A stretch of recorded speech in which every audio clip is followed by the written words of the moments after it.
Pakistan military academy Kakul में आज़ादी नायक parade आज रात भरपूर तैयारियां जारी। Army chief general Asim Munir तकरीब के मेहमान खुसूसी होंगे। पाकिस्तान मिलिट्री एकेडमी के कैडेट्स ड्रिल की महारत का शानदार मुजाहरा करेंगे। मातरे वतन के शोधा को खुसूसी खराज तहसीन पेश किया जाएगा।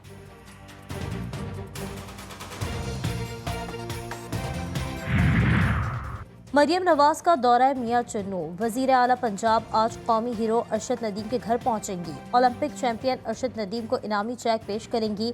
मरियम नवाज की आमद से कबल मियां चन्नू में सिक्योरिटी के सख्त इंतजाम।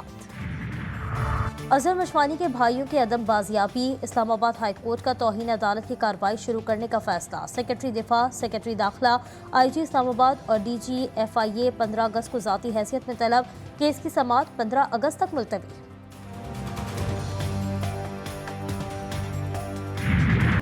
वज़ीर-ए-आज़म शहबाज शरीफ ने वफाकी काबीना का इजलास आज तलब कर लिया। इजलास में मुल्क की मजमूई मुआशी सियासी सूरत हाल पर गौर किया जाएगा।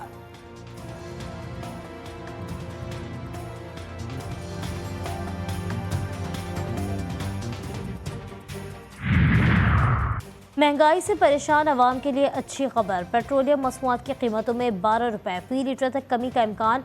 पेट्रोल की कीमत में 9 रुपये फी लीटर से जायद की कमी मुतवक्के। डीजल की फी लीटर कीमत में 8.5 रुपये तक कमी का इम्कान।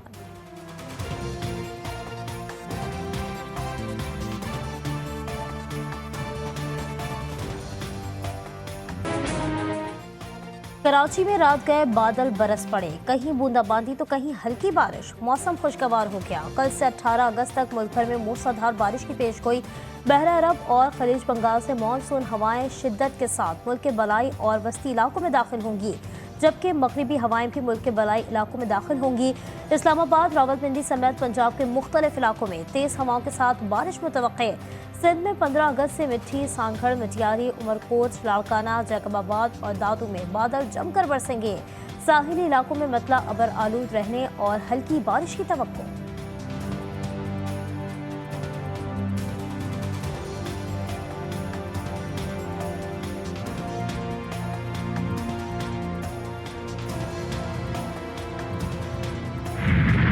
साबिक DG ISI lieutenant general retired Faiz Hameed के खिलाफ फील्ड जनरल कोर्ट मार्शल का अमल शुरू। ICR के मुताबिक सुप्रीम कोर्ट के अहकाम की तामील करते हुए lieutenant general retired Faiz Hameed के खिलाफ टॉप सिटी केस में शिकायत का पता लगाने के लिए तफसीली कोर्ट ऑफ इंक्वायरी की गई। Lieutenant general retired Faiz Hameed के खिलाफ रिटायरमेंट के बाद भी पाकिस्तान आर्मी एक्ट के खिलाफ वर्जी के मुताद्दिद वाक़यात भी सामने आए हैं। फैज़ हमीद को फौजी तहवील में ले लिया गया।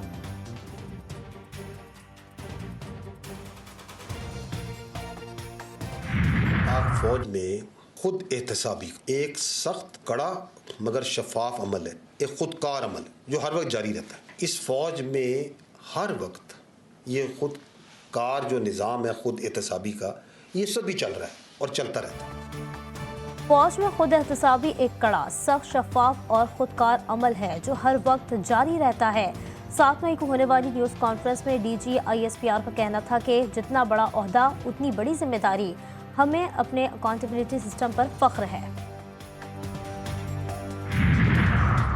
टॉप सिटी केस है क्या? 8 नवंबर 2023 को टॉप सिटी के मालिक कंवर मोइस अहमद खान ने सुप्रीम कोर्ट में दरख्वास्त दायर की। दरख्वास्त में इल्ज़ाम लगाया गया था कि ISI के साबिक सरबराह lieutenant general retired Faiz Hamid ने अपने ओहदे का गलत इस्तेमाल किया।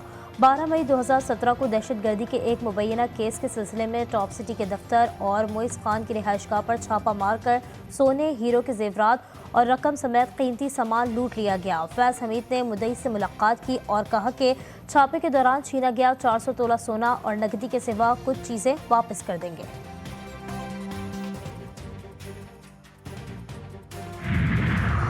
वज़ीर दिफा ख्वाजा आसिफ ने कहा है कि 9 मई में जनरल फैज़ हमीद का किरदार हो सकता है, लेकिन ये अकेले फैज़ हमीद का काम नहीं होगा। जनरल फैज़ हमीद का रिटायरमेंट के बाद भी सियासी वाक़यात में हाथ रहा, वो बाज आने वाले नहीं थे।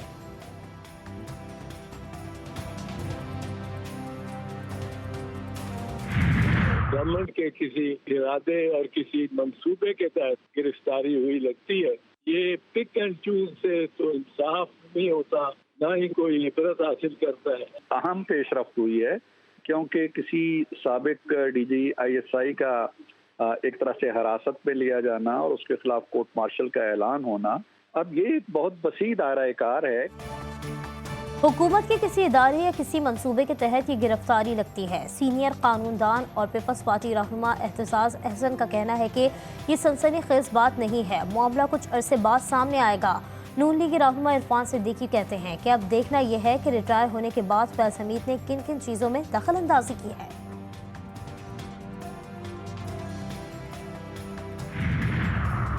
मस्तूंग में गाड़ी पर फायरिंग से डिप्टी कमिश्नर पंचकोर जाकिर बलोच जा बहा। क्लेविस हुक्काम के मुताबिक मस्तूंग के इलाके में हुई जहां नामालूम अफराद ने डीसी पंचकोर की गाड़ी पर फायरिंग की। फायरिंग के नतीजे में डीसी पंचकोर जाकिर बलोच और डिस्ट्रिक्ट काउंसिल पंचकोर के चेयरमैन अब्दुल मालिक बलोच जख्मी हो गए। जख्मियों को अस्पताल मुंतकिल किया गया, जहां जाकिर बलोच जख्मों की ताब ना लाते हुए जा बहक हो गए। कौमी असम्बली के 3 हलकों में वोटों की दोबारा गिनती से मुतालिक लाहौर हाई कोर्ट का फैसला कलअदम करार। सुप्रीम कोर्ट ने मुस्लिम लीग नून के अब्दुल रहमान कांजो, अजहर कयूम और जुल्फिकार अहमद को कामयाब करार दे दिया। इलेक्शन कमीशन का फैसला बहाल। NA 154 लोधरा, NA 81 और NA 79 गुजरावाला में एतराज़ात आयद किए गए थे। सुप्रीम कोर्ट ने PP 133 ननकाना साहब से मुस्लिम लीग नून के उम्मीदवार राना मोहम्मद अरशद को भी कामयाब करार दे दिया।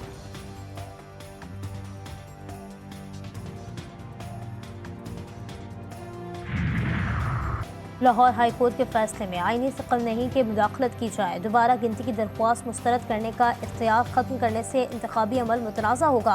जस्टिस अकील अहमद अब्बासी ने केस में इख्तिलाफी नोट लिखा और कहा कि इंतखाबी अमल मुकम्मल होने के बाद इलेक्शन कमीशन का किरदार खत्म हो जाता है।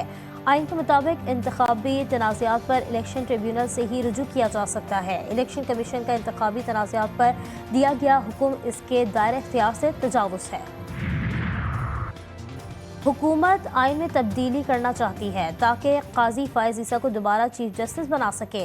बानी PTI ने अडियाला जेल में सहाफ़ियों से गैर रस्मी गुफ्तगू करते हुए कहा कि हुकूमत ने अगर मखसूस नशस्तों का फैसला नहीं माना और चीफ जस्टिस को एक्सटेंशन देने की कोशिश की तो हम एहतजाज करेंगे। हमारे हालात बांग्लादेश से ज़्यादा बुरे हैं। हसीना वाजिद ने चीफ जस्टिस और पुलिस चीफ्स अपने लगाए हुए थे, अपोजिशन को दीवार से लगाया गया था। ये सारी चीज़ें पाकिस्तान में भी हुई हैं और हो रही हैं। काउंटिंग की आड़ में कोशिश की जा रही है कि हमारी जीती हुई सीटें इनको कन्वर्ट किया जाए और उस जीत को डिफीट में तब्दील किया जाए। सुप्रीम कोर्ट का जो फैसला आया है उससे हमें बड़ी मायूसी हुई है। हमारे 4 सीटें एक स्ट्रोक के साथ किसी और पार्टी को देने की कोशिश की गई है। सुप्रीम कोर्ट में आज इंसाफ का कत्ल हुआ। हमारी 4 नशिस्तें एक स्ट्रोक से किसी और सियासी जमात को दे दी गईं। चेयरमैन PTI बैरिस्टर गौहर ने इस्लामाबाद में न्यूज़ कॉन्फ्रेंस करते हुए कहा कि सुप्रीम कोर्ट का नून लीग के MNAs की बहाली का फैसला दुरुस्त नहीं। ऐसे हालात में नशिस्तें वापस लेना इंसाफ के तकाज़ों के बरक्स है। PTI रहनुमा शिबली फराज ने कहा कि हमारा आइन कमज़ोर से कमज़ोर तर होता जा रहा है। इस मुल्क का क्या होगा जिसमें आइन को भी तब्दील करने की कोशिश की जा रही है।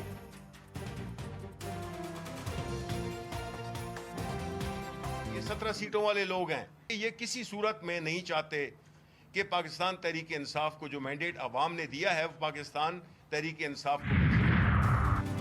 वज़ीर आज़म के मुशीर बराए सियासी उमूर राना सनाउल्लाह ने बताया कि इंतखाबी क़वानीन में हालिया तरमीम के बाद इत्तेहादी जमातें पार्लियामेंट में 2/3 अक्सरियत हासिल करने के लिए तैयार हैं। उन्होंने कहा कि इलेक्शन कमीशन की जानिब से नोटिफिकेशन जारी होने के बाद ये बाज़ाब्ता तौर पर किया जाएगा।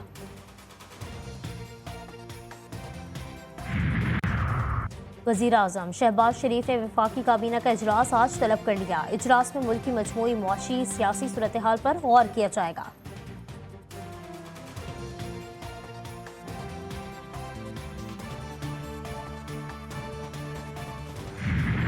अमरीका को किसी भी वक्त ईरानी हमले की इत्तलात मौसूल। व्हाइट हाउस ने ईरान से निपटने के लिए दुनिया भर की फौजें मशरिक़ वस्ता भेज दी। अमरीका के कौमी सलामती के तर्जुमान जॉन कर्बी ने कहा है कि ईरान की जानिब से बड़े हमले किए और हमें तैयार रहना चाहिए। इसराइल अपना दिफा कर सकता है और इसराइल को दिफा में मदद के लिए अमरीका मौजूद है। मशरिक़ वस्ता में कशीदगी कम करने के लिए बरतानवी वज़ीर आज़म सर केयर स्टार्मर ने ईरानी सदर को टेलीफोन किया। बरतानवी वज़ीर आज़म सर केयर स्टार्मर ने कहा कि ईरान इसराइल पर हमले से बाज रहे। जंग किसी के मफाद में नहीं है। बरतानवी वज़ीर आज़म ने ईरानी सदर मसूद पेज़ेश्कियान से फ़ोन पर 30 मिनट तक बातचीत की। ईरानी सदर मसूद पेज़ेश्कियान ने वाज़ेह किया कि ईरान में बैनुल-अक़वामी क़वानीन और ज़वाबित के तहत इस्माइल हनिया की अपनी सरज़मीन पर शहादत का जवाब देने का हक रखता है।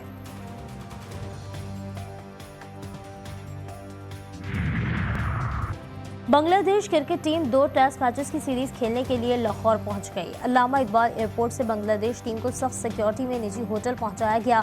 बांग्लादेश टीम कुल और इस वक्त कल कज़ाफ़ी स्टेडियम में पहला ट्रेनिंग सेशन करेगी। पहला मैच 21 अगस्त से रावलपिंडी, जबकि दूसरा टेस्ट 30 अगस्त से कराची में शुरू होगा। टेस्ट सीरीज के टिकट्स की फरोख्त कल से शुरू होगी।